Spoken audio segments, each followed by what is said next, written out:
나는 죄의 용서를 믿습니다 라는 제목으로 말씀 전하겠습니다. 우리가 지금 사도신경을 쭉 강해하고 있는데요, 오늘 사도신경의 그 고백 가운데 이제 거의 마지막입니다. 오늘과 다음 주가 하면 이제 사도신경 강해를 마치게 되는데요, 나는 죄의 용서를 믿습니다 라는 대목인데, 이것은 정말 너무 중요한 부분이고 복음 중에 있어서도 굉장히 중요한 부분이다 라는 것을 다루게 됩니다. 왜냐하면 이 죄의 용서함이 없다면요, 우리는 여전히 죄의 문제 가운데, 죄책 가운데 우리는 억눌려서 살아갈 수밖에 없었을 것입니다. 죄의 용서함이 없다면 구원도 없고 영생도 없다라는 것이죠. 따라서 이 죄의 용서를 받는다라는 것이 우리들의 신앙생활에 있어서 굉장히 중요한 부분이라는 것입니다. 그런데 이 고백을 한번 여러분 곰곰이 생각해 보십시오. 나는 죄의 용서를 믿습니다 라는 이 고백에 굉장히 중요한 전제 하나가 숨겨져 있습니다. 그게 뭐냐면 나는 하나님의 용서가 필요한 죄인이다 라는 것입니다. 여기 이 구절에는 명시되어 있지 않지만 죄의 용서를 믿습니다 라는 부분은 나는 주님의 용서가 필요한 죄인입니다 라는 것이 숨겨져 있다라는 거죠. 생각해 보십시오. 내가 아무런 죄가 없는데 누군가 우리에게 찾아와서 내가 당신의 죄를 용서해 줄게요 라고 얘기하면 우리는 굉장히 황당할 거예요. 내가 무슨 용서를 받습니까? 나는 용서받을 만한 어떤 죄를 진 적이 없는데요, 무슨 얘기입니까? 라고 우리가 따질 거예요. 따라서 이 나는 죄의 용서를 믿습니다 라는 이 구절 안에 내가 얼마나 주님의 은혜가 필요한 한 죄인이었는지를 우리가 생각나게 한다라는 거죠. 즉 우리가 예수님의 은혜를 누리기 전, 하나님의 자녀가 되기 전 얼마나 비참하고 얼마나 소망 없는 상태에 있었는지를 우리는 깨달아야 된다라는 거죠. 사실 우리가요 다 주님을 만나기 전에는 어둠 가운데 있었어요. 절망 가운데 있었습니다. 그래서 우리는 아무런 소망이 없는 존재였어요. 그런데 우리는 예수 그리스도의 십자가로 인해 우리의 모든 죄의 문제를 용서함 받을 수가 있었고요, 더 이상 죄로부터 매여 있지 않고요, 이제 죄에 억눌려인 사람이 아니라 죄로부터 자유한 삶을 살아갈 수가 있게 되었다라는 것입니다. 그런데 문제는요, 오늘날의 많은 강단에서 은혜는 많이 강조하고 있지만 이 하나님 진노 앞에 정말 두려워하고 있는 이 죄인들의 모습은 충분히 다루지 않았던 적이 있는 것 같아요. 그런데 여러분 생각해 보십시오. 우리가 얼마나 심각한 죄의 상태에 있었는지를 우리가 먼저 깨닫지를 못하면 예수님의 복음의 능력이 축소될 수밖에 없어요. 더 나아가 예수님이 십자가에서 흘리신 보혈이 얼마나 귀중한 것이었는지 우리가 놓치게 될지도 모른다라는 거죠. 그러니까 자꾸 당연하게 여기고 십자가를 바라봐도 무감각해진다라는 거죠. 십자가는요, 사랑의 상징이면서 동시에 공의의 상징이죠. 공의의 상징이기 때문에 아니 내가 얼마나 큰 죄인이었길래 나의 죄값을 대신하기 위해서 아무 죄가 없는 하나님의 아들이 저 십자가에서 달려 죽으셔야 했는가를 우리는 깊이 생각해야 된다라는 것이죠. 사랑하는 성도 여러분, 우리들 중에서 하나님의 은혜가 필요하지 않은 사람은 단 한 사람도 없어요. 우리들 모두가 하나님의 은혜가 필요하다라는 거예요. 한번 따라해 봅시다. 우리 모두 주님의 은혜가 필요합니다. 아멘이십니까? 우리들 모두 주님의 은혜가 필요합니다. 따라서 그 사실을 우리 예수님께서도 너무 잘 알고 계셨기 때문에 너희는 이렇게 기도해라 라고 제자들에게 가르쳐 주신 주기도문에서도 매일같이 기도할 때마다 우리들의 죄를 용서하여 주시옵시며 라는 이 말을 포함하라고 예수님께서 가르쳐 주신 것이죠. 왜요? 우리 모두 주님의 용서하시는 은혜가 필요한 존재이기 때문이다 라는 것이죠. 하나님께서 우리를 긍휼히 여겨주시지 않으면 우리들 중 그 누구도 하나님의 거룩한 임재 앞에 나아갈 수가 없기 때문이다 라는 거예요. 그렇다면 여러분, 첫 번째로 죄의 본질은 무엇일까요? 이 죄의 본질이 무엇인지 우리가 알기 위해서는 죄가 어떻게 이 세상 가운데 들어왔는가를 창세기를 통해서 살펴보면 돼요. 여러분, 창세기는 모든 것이 어떻게 시작되었는지, 어떻게 기원되었는지를 우리들에게 보여줍니다. 그런데요, 창세기를 보십시오. 하나님은 그 어느 곳에서도 죄를 창조하신 적이 없습니다. 죄를 하나님께서 지으신 적이 없어요. 하나님은 이 세상 모든 만물을 오직 말씀만으로 창조하셨고요, 말씀한 대로 이루어졌을 때 하나님께서 보시기에 심히 좋았더라, 만족하셨어요. 정말 죄가 들어오기 전까지는요, 모든 것은 완벽해 보였고요, 아담과 하와의 그 하나님과의 관계는 사랑의 관계였고 신뢰의 관계였습니다. 그러나 사단 마귀가 아담과 하와를 유혹하기 시작하죠. 하나님께서 다른 것은 다 자유롭게 먹어도 된다라고 하셨는데 단 이것만은 먹지 말라 명령하셨죠. 그게 뭐죠? 선악을 알게 하는 나무, 선악과였습니다. 그런데 이 사단 마귀는 뭐라고 얘기합니까? 하나님께서 그것을 먹지 말라고 하더냐? 그거는 거짓말이라는 거예요. 그거를 먹으면 하나님은 정령 죽으리라 말씀하셨지만 사단은 어떻게 하나님의 말씀을 약화시키냐면 죽을지도 모르지만 죽을지도 모른다는 것은 살 수도 있다라는 거 아니야? 라고 그들을 꼬드기는 거죠. 또한 너희들이 이것을 왜 금지했냐면 이것을 먹으면 너희들의 눈이 밝아져서 하나님과 같은 존재가 될 수 있기 때문이야 라고 그렇게 부추깁니다. 그런데 그 말에 아담과 하와가 속아 넘어간 거예요. 왜냐하면 그들의 마음 깊은 곳에 하나님과 같은 존재가 되기를 원하는 마음이 있었기 때문이에요. 전지전능하신 하나님의 그 자리를 아담과 하와가 부러워하고 있었기 때문이라는 거죠. 그런데 그것이 바로 죄의 시작이 되었다라는 거예요. 죄의 본질인 거죠. 피조물이 있어야 할 자리를 벗어난 거, 그리고 하나님과 같이 되려고 했던 그 교만이 바로 죄의 뿌리가 된 것이다 라는 거죠. 여러분, 죄를 뜻하는 히브리어는 하타라고 하는 단어고요, 헬라어로는 하말티아라고 하는 단어입니다. 그런데 뜻은 똑같아요. 그 뜻은 뭐냐? 관역에서 벗어났다라는 뜻입니다. 여기서 말하는 관역은 우리가 활 쏘기 할 때 어떤 관역에다가 활을 쏘는 것처럼 하나님께서 우리를 창조하실 때부터 그것을 향해 달려가라고 하는 인생의 목표를 하나님께서 허락해 주셨다라는 뜻이에요. 관역은 하나님의 뜻이에요. 선한 뜻이에요. 그런데 죄는 무엇입니까? 관역에서 벗어나는 거예요. 관역에서 자꾸 빗나가는 거예요.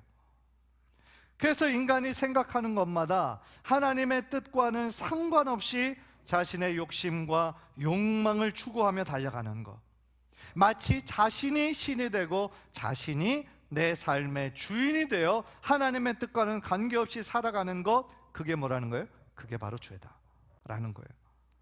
죄를 뜻하는 영어 단어는 sin, S-I-N입니다. 그런데 sin이라는 이 단어를 살펴보면 중간에 뭐가 있습니까? I라고 하는 알파벳이 있습니다. I는 무슨 뜻이에요? 나 자신이란 뜻이에요. 나 자신이 중심이 되어 살아가는 거, 그게 뭐예요? 그게 바로 죄입니다. 올바른 신앙은요, 나를 창조하신 하나님의 뜻대로 살아가고 순종하는 것입니다. 하나님이 내 삶의 주인이십니다. 주님의 뜻대로 살아가는 것이 올바른 신앙이에요. 그러나 죄는 뭡니까? 하나님의 뜻과는 상관없이 내가 중심이 되고 내가 주인이 되려고 하는 것, 그게 바로 죄의 본질이다 라는 거예요. 한 찬양의 가사처럼 내가 주인 삼은 모든 것 다 내려놓고 내 주 대신 주 앞에 나가는 것, 이게 올바른 신앙이다라는 거예요. 내가 주인 삼은 모든 것이 다 죄라는 거예요. 그런 면에서요, 여러분, 죄는 단순히 나쁜 일을 하는 거, 금지된 거를 하는 게 죄라기보다는 하나님 중심에서 나 중심으로 옮겨간 거, 그게 바로 죄인 거예요. 우리가 추구해야 될 목표는 하나님이신데 나는 늘 나를 향해 화살을 쏘고 있다는 거죠. 나의 욕심과 나의 야망을 이루기 위해서, 성공을 위해서 그렇게 하나님과는 관계없이 달려가는 그 모든 것들이 바로 하나님의 시각에서는 죄다라는 것이죠. 그렇다면 두 번째로 죄의 결과는 무엇일까요? 이 죄로 인해서 생겨진 대표적인 결과가 바로 하나님과의 관계에서 멀어지게 되었다라는 거예요. 제일 처음에 아담과 하와가 하나님과 가졌던 관계는 뭐였습니까? 사랑의 관계예요. 신뢰의 관계예요. 서로 얼굴을 대면하여 대화를 나누셨어요. 그런데 그들이 죄를 짓자마자 한 행동은 뭡니까? 하나님의 시야를 피하는 거예요. 하나님을 자꾸 피합니다. 하나님과의 관계가 어떻게 된 거예요? 깨진 거예요. 하나님과의 관계를 멀어진 거예요. 그전에는 그렇게 하나님을 가까이 하려고 했는데 죄를 지은 그 순간부터 자꾸만 하나님의 시선을 피하는 거예요. 그게 바로 죄인 거예요.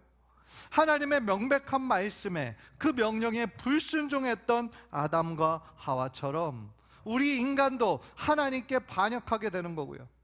그리고 하나님의 뜻을 듣고서도, 하나님의 뜻을 알고서도 의도적으로 거부하는 삶을 살게 된 것, 그것이 바로 죄의 결과다라는 거예요.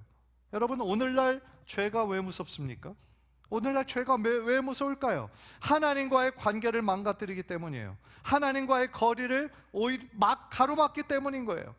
이사야서 59장 2절 다 함께 읽을까요? 시작. 오직 너희 죄악이 너희와 너희 하나님 사이를 갈라놓았고 너희 죄가 그의 얼굴을 가리어서 너희에게서 듣지 않으시게 함이니라. 아멘. 너희의 죄악 때문에 우리와 하나님 사이가 갈라지게 되었다라는 거예요.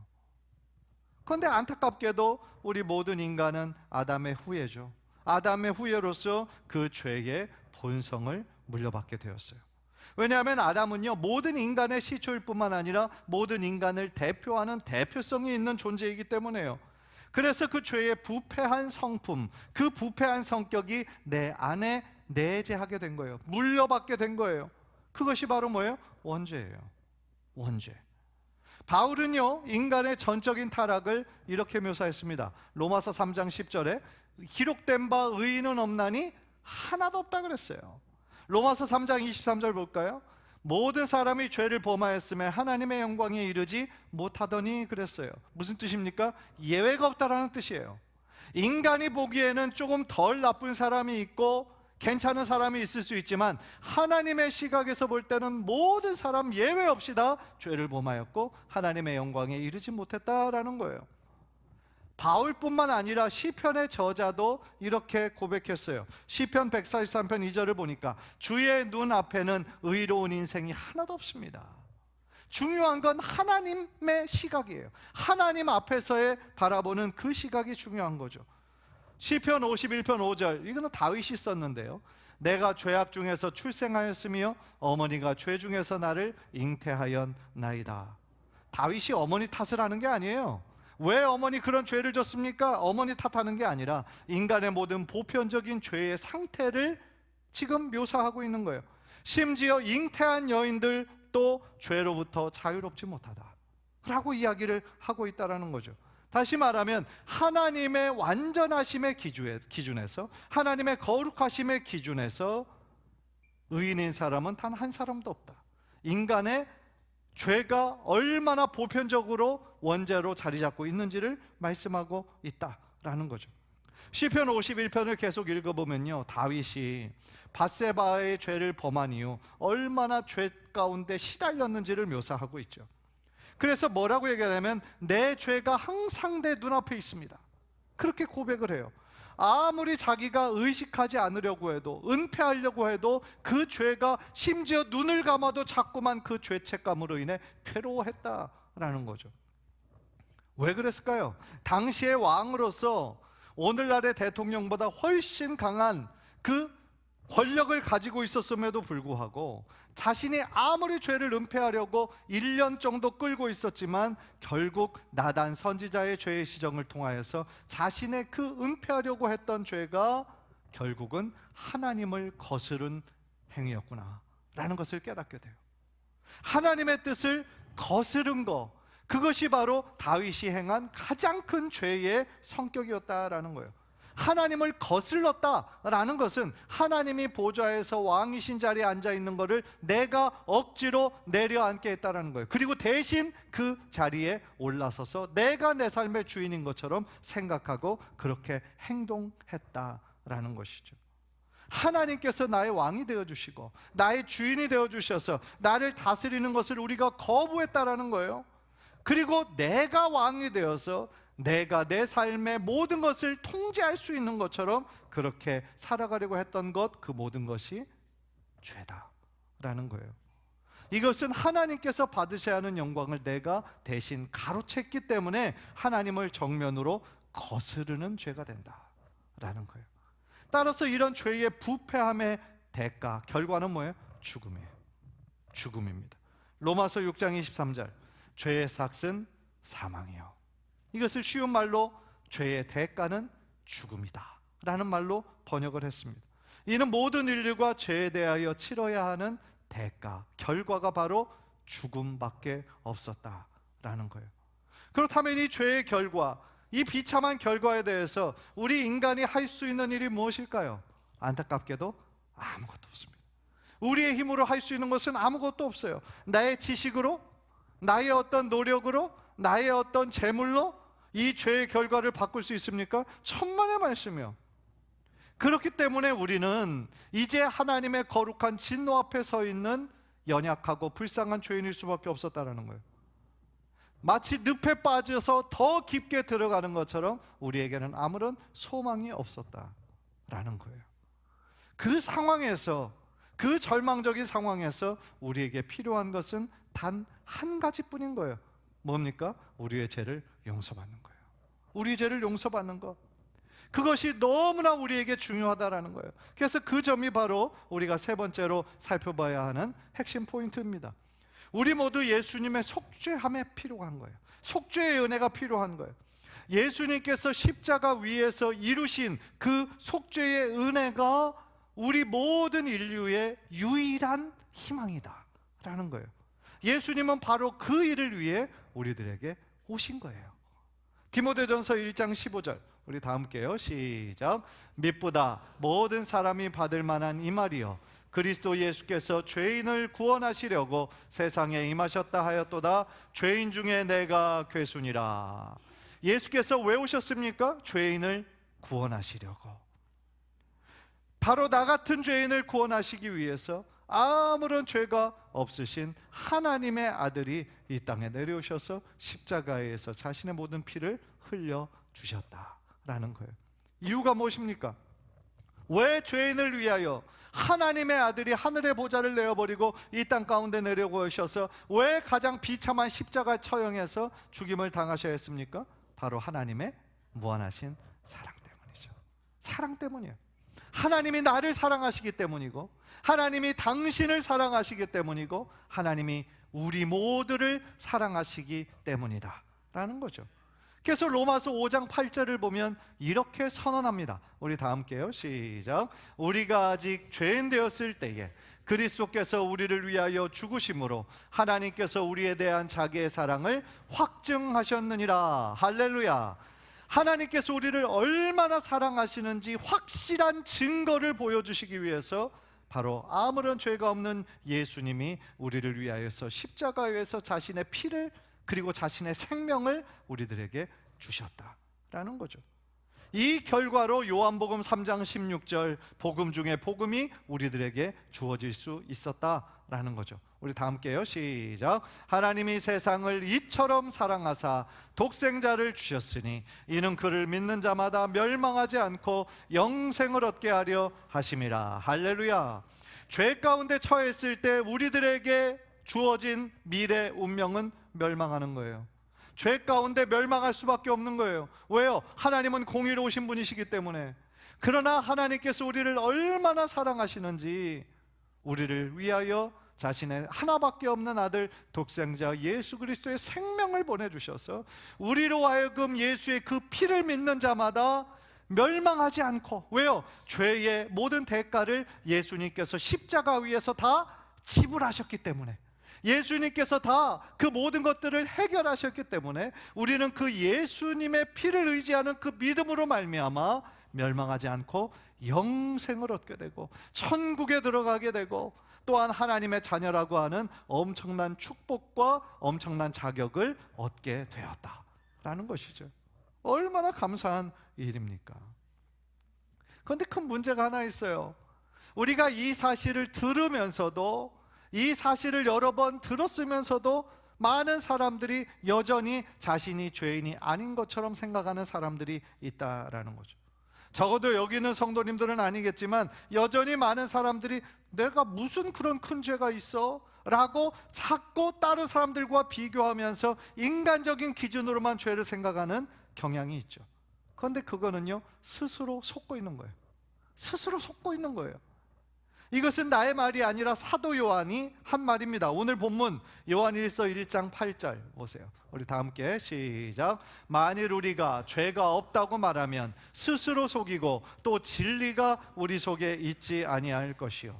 사도 요한이 사역하던 그 신앙 공동체 안에서도 나는 죄가 없는데? 라고 말하는 사람들이 있었다라는 거예요. 그런데 그 사람들에게 요한은 뭐라고 얘기합니까?